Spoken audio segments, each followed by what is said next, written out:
उसने ठान लिया था कि चाहे जो हो जाए, इस बार वो डॉलर का किस्सा हमेशा हमेशा के लिए खत्म कर देगा। पर अब वो ऐसा कब करेगा, या कर भी पाएगा या नहीं, ये कह पाना खुद ग्रैंड मास्टर के लिए भी मुश्किल होगा। वो अभी भी इस बात से अनजान है कि जिस डॉलर को वो पूरे टाइटन ग्रह पर ढूंढ रहा है वो वहीं देवाश्रम में है, और कोई और नहीं बल्कि वो इंसान है जिसका ग्रैंड मास्टर ने जीना हराम कर रखा है। और जिस दिन ग्रैंड मास्टर को इस बात का पता चलेगा, उस दिन उसके पैरों के नीचे से जमीन खिसकना तो तय था। और जब ऐसा होगा तब ग्रैंड मास्टर का चेहरा देखना दिलचस्प होगा। टाइटन वापस आए वीर को तकरीबन 1 महीना बीत चुका था। वक्त आ गया था जब वीर की बहन अनुजा का स्कूल में एडमिशन करा दिया जाए, इसलिए वीर ने एक चक्कर अपने घर लगाने की सोची।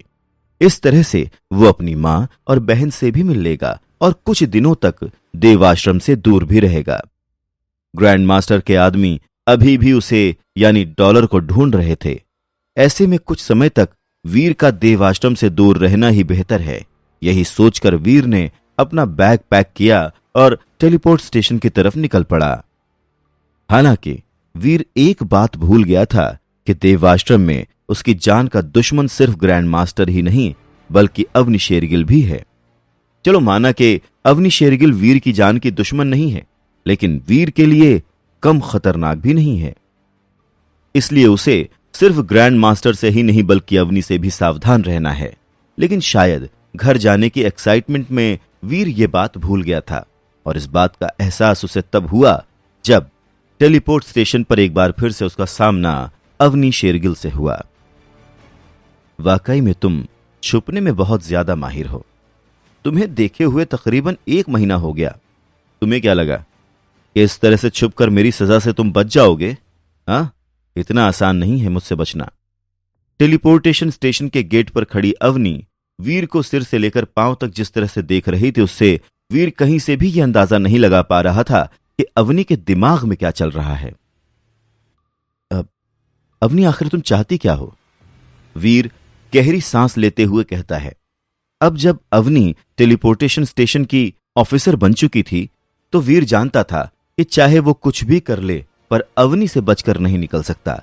इसलिए बेहतर यही था कि इस किस्से को यहीं पर खत्म कर दिया जाए। अरे, तुम तो सचमुच डर गए। चिंता मत करो, तुम्हें जान से नहीं मारूंगी।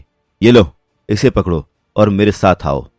अवनी वीर की तरफ एक कॉम्बैट सूट फेंकते हुए कहती है। चलो, कम से कम ग्रैंड मास्टर की तरह ये मुझे जान से तो नहीं मारेगी।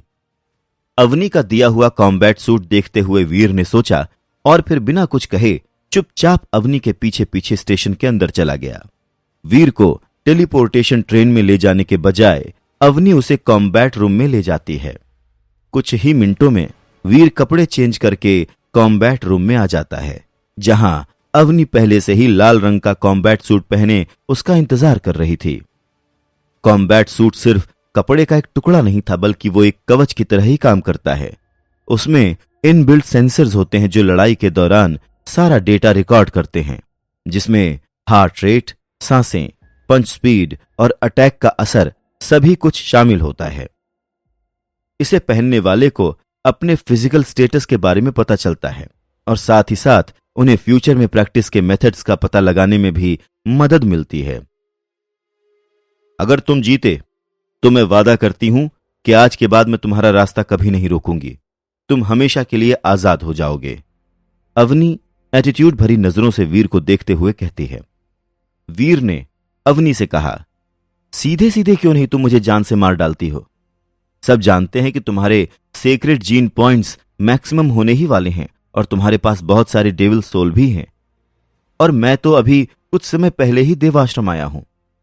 इनफैक्ट अभी तक तो मेरे फिजिकल डेवलपमेंट की पहली लेवल भी क्लियर नहीं हुई है। ऐसे में मैं तुमसे जीतना तो दूर, तुम्हारे सामने 1 मिनट से ज्यादा टिक भी नहीं पाऊंगा। तो इसका मतलब तो यही हुआ ना कि तुम मुझे मारना चाहती हो।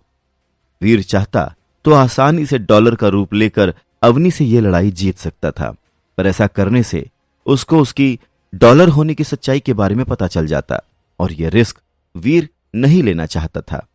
पर एक सच यह भी था कि वीर इस लड़ाई के लिए कॉन्फिडेंट भी नहीं था। किसी भी तरह डेविल सोल अलाउ नहीं होगी।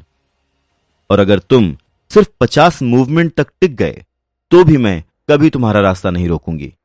अवनी ने वीर से यह बात कुछ इस तरह से कही जैसे उसके लिए ये कोई बड़ी बात ना हो। आगे की कहानी जानने के लिए देखें अगला एपिसोड सिर्फ पॉकेट एफएम के यूट्यूब चैनल पर, और शूरवीर के सारे एपिसोड्स को सुनने के लिए डिस्क्रिप्शन में दी लिंक से डाउनलोड करें पॉकेट एफएम ऐप।